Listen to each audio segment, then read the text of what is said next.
Hello, I'm Jeremy Fernandez. Well, a lot of things around the world are changing fast. Severe border restrictions and global share market freefalls are testing our politics, economies and society. Unprecedented government controls have been enacted as countries try desperately to contain COVID-19. Here in Australia, that's taken the form of official advice against mass gatherings of more than 500 people. That applies from Monday to non-essential events such as sporting matches and concerts, but does not include schools and public transport. The Prime Minister, Scott Morrison, says Australia is lucky to have a relatively low infection rate, even though his Home Affairs Minister, Peter Dutton, has caught the virus. We simply say to the Australian people that we will manage this carefully in your interests. What we're announcing today is just another step. It's precautionary. It's getting ahead of this to ensure that we can minimise the impacts on your health and we can ensure with confidence the ability for people to be accessing the health services that they and their families will need. So these policies are disrupting major events right across the world. The Australian Formula One Grand Prix is no longer happening. European Soccer League games have been cancelled and the NBA season has been suspended. The timing is unfortunate for them and terrible for local footy codes, which are just getting their seasons underway. In fact, round one of the NRL is all that will be played in front of a crowd at this point. Brett McKay joins us now from Bruce Stadium in Canberra. Brett, what's the mood there like at the Raiders-Titans clash? Yeah, good evening, Jeremy. It's one of relief. Relief among fans as they arrive tonight that they'll actually be able to see the Raiders live and that they'll be able to see some football played from inside the stadium, because we don't know how long it will be before that will happen again. It is genuine relief amongst the fans that we spoke to tonight when they arrived. Here's a little bit of what they had to say. To be here and to hopefully come away with a win and see some good football, mate, this is a win-win for us. As long as everyone can stay safe, obviously. Could be around for a long time to come, so get in while we can. Yeah. So, Brett, what happens now with the rest of the games this season? The rest of the games this weekend will proceed with crowds as planned. Next weekend's round two, however, is a different story. The NRL announced this evening that all games for round two will be played behind closed doors. Beyond that, round three and beyond is going to be a case-by-case basis, and the NRL will be guided by health and government authorities on that one. Brett McKay in Canberra, thank you. The severity of the outbreak was rammed home by the World Health Organization this week. It did what many had been expecting for a while, labelling this outbreak a pandemic. Pandemic is not a word to use lightly or carelessly. It's a word that, if misused, can cause unreasonable fear. We have rang the alarm bell loud and clear. We cannot say this loudly enough, or clearly enough, or often enough. All countries can still change the course of this pandemic. Well, that announcement by the WHO has triggered a cascading series of global events which have changed the way millions of people go about their daily lives. With thousands of people isolated in their homes, travel bans have been enacted on large parts of the globe. The US announced an unprecedented halt on arrivals from most European countries. This is the most aggressive and comprehensive effort to confront a foreign virus in modern history. I am confident that by counting and continuing to take these tough measures, we will significantly reduce the threat to our citizens, and we will ultimately and expeditiously defeat this virus. That news rocked financial markets, with Wall Street suffering its worst trading day in more than 30 years. The Dow Jones lost 10%, the biggest fall since the 1987 Black Monday crash.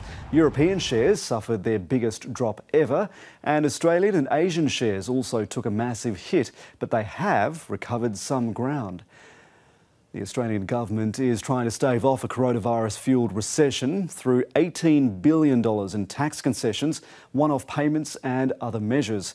The massive stimulus package is the biggest since the global financial crisis and kills off any chance the government will deliver a budget surplus. Political editor Andrew Probyn explains. At $17.6 billion, it's much bigger than Labor's first stimulus package during the global financial crisis.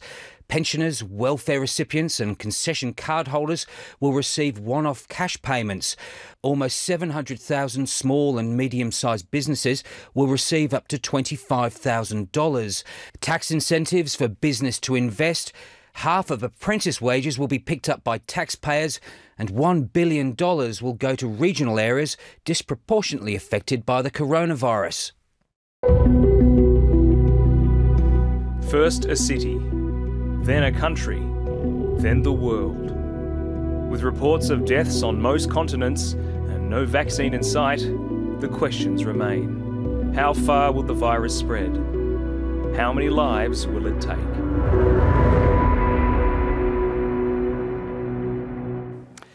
The picture globally is getting worse. There's been close to 5,000 deaths and more than 134,000 cases. And it is important to note that more than 70,000 of those people have already recovered. In Australia, there have been more than 190 positive tests. 3 elderly people have died. Well, as you've seen, there's a lot of information and misinformation about coronavirus, and the advice on what to do is evolving daily. To cut through it all is GP Dr. Brad Mackay and the ABC's national medical reporter Sophie Scott. I put some of your questions to them earlier. Let's go to our first question from Richard Eggleston. He asks, I have flu-like symptoms, but I haven't travelled or had any contact with confirmed cases. Should I self-isolate? Now, this has been a big issue, hasn't it? Because there was some advice that if you did have those symptoms, that you should go and get tested, get the coronavirus test, and then self-isolate. But they've sort of pushed back from that, Brad, haven't they? Now they've really been quite specific. They were really overwhelmed. Doctors were overwhelmed with the worried well coming getting tested. So just having the symptoms alone wouldn't really be enough, would it? Yeah, Brad? so the criteria at the moment, our guidance for doctors is that you need to have been travelling overseas in the last 14 days and also have symptoms as well. People are being advised if they've come back from overseas, then they should self-isolate if they can for 14 days from any destination. But if you haven't been in contact with anybody who's been diagnosed with coronavirus, then yeah, we're not being advised to swab people for that. Is that a difficulty in the way it's set up? Because, I mean, you wouldn't necessarily know. Say if you're walking on a street or you hit the crosswalk button or you hand over some money, can you get coronavirus without knowing that you've come into contact with someone who has been overseas, who has the virus and may not know it? Well, this is the weird thing about the criteria, is that we're presuming that we're only getting cases that are being brought in externally from overseas. But we know that coronavirus is pretty easily transmitted from human to human. So you could definitely not have gone overseas at all and be unwittingly aware that you've been in contact with the virus. And we certainly know now, both in New South Wales and Victoria, there are cases of community transmission. So that's people getting it in the community. They haven't been overseas. So that's starting to build momentum. So you'll probably see the criteria change for testing, you know, almost from day to day. Like they've brought in now the rebates for telehealth, so you can get a consultation with a doctor over the telephone or over the internet, and that's only just recent. You'll probably see that, you know, there will be changes. So that, I think the testing criteria will evolve as well. Teresa Day writes in, and she makes a really, really good point here. I'm concerned, she says, as a 46-year-old woman with an autoimmune disorder and a heart condition. I think the media and health officials need to talk more about how this is not a disease that solely targets the elderly or those with diabetes. This is a lot bigger than that, isn't it? Yeah, so look, I noticed just recently the Victor Chang organisation have put out a thing for patients with heart conditions saying very specifically you should wash your hands, stay away from crowds, make sure you minimise contact with people. So they're recognising that, you know, not only the elderly are at risk, but people with those chronic conditions, heart disease, diabetes, high blood pressure, obesity, all put people at an increased risk of contracting, not only contracting the condition, but having side effects and symptoms. Brad, anything to add to that? I mean, we sort of think about the burden this is going to place on the health system, and it's not just from coronavirus cases, but, you know, if you have a car accident, for instance, you may not be able to get the help that you need, and that's got nothing to do with coronavirus as far as you're concerned. Yeah, so what people may not realise is that hospitals everywhere around Australia are going into crisis mode. So outpatient clinics are being cancelled. So if there's anything that's non-urgent, that's just going out the window completely. And this is to make way for ICU beds so people can get intensive care if they're needing it. It's also to clear emergency departments as much as possible. And we are sort of fearing for the worst, or at least preparing for the worst and hoping that it isn't as bad as what we anticipate. But this will delay care. So if you don't have an urgent operation, then yeah, you'll be put probably on the waiting list, and that will blow out for as long as we're sort of waiting for, and we don't know how long it's going to be. pH neutral soap, someone asks, is it effective? Oh, look, I mean, I wouldn't have thought so.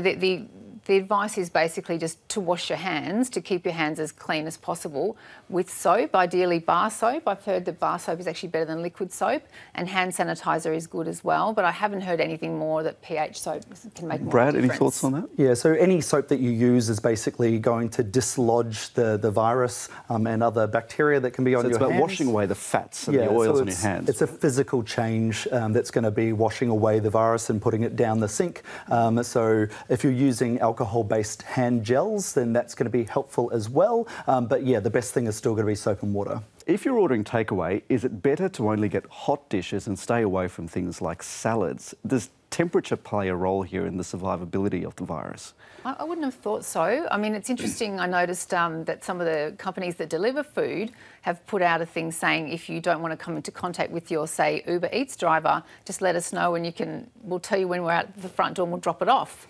But that's not really to do with what's inside. That's just to minimise contact with people. But no, I'm not aware of anything to do with the safety, food safety being an issue and whether it can survive in food and things like that. So certainly temperature does play a role. We sort of find that the virus is more likely to degenerate and fall apart at higher temperatures. So if your meal is cooked, then yeah, like you're probably going to destroy the virus in that process. But then if somebody does have coronavirus and they have it on their hands and then touch your plate, then your plate isn't really going through a furnace. So it could still transmit from hard surface to person. And how long does that surface, say a plate or a bench top or a crosswalk button, whatever, how long does the virus stay alive on that surface? Depending on the weather. Some of the studies show that it could be even up to 9 days that it could be sitting on a surface. Yeah. So, but yeah, it's hopefully a few hours, but yeah, it depends on the heat, the temperature, the weather. And this is something that we really need to address because this is such a new virus. There's a lot that we don't know about it. Exactly. One of the most interesting things has been just how much science is being done about this virus and how quickly it's getting out to the public, which has been really good. Like often you'll see papers that take weeks and months to get into scientific journals. They're turning stuff around really quickly because the public needs to know this information. I mean, we need to know, but the public needs to know. So, you know, even the advice about how long this virus lasts on surfaces, if you asked us last week, we might have given you one answer, but there's been other papers since then giving you a different answer. So, yeah, the information's evolving really rapidly. Melissa Daisley asks, I think there's a question for you, Brad. I have symptoms, but I don't qualify for testing. What do I do? So certainly now, if you have any questions, you can certainly get in contact with your GP.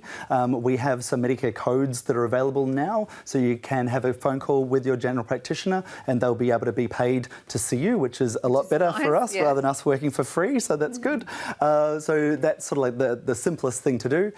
If you don't have, I suppose the criteria at this point of time is that if you've got symptoms of having a common cold, but you haven't been travelling overseas, you haven't been in contact with anybody who's been overseas, and if you haven't been in contact with somebody who has been diagnosed with coronavirus, sorry, that was a very long sentence, then yeah, you're not fulfilling that criteria. But if you've got any worries, of course, see a health professional and we'll hopefully be able to help you out. And then in the criteria, there is the discretion, as far as I'm aware, that if the doctor is worried and you don't meet the criteria but they're concerned, that you can have the test, but they don't want to be testing people who don't need it because that will just overwhelm the system.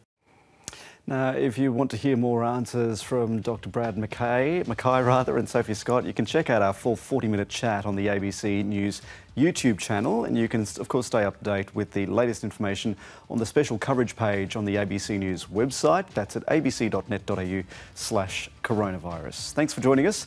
Keep your questions coming and we'll do our best to get to them in the coming weeks on our Facebook and YouTube live streams every Friday afternoon and on the ABC podcast CoronaCast. From all of us for now, stay safe. Good night.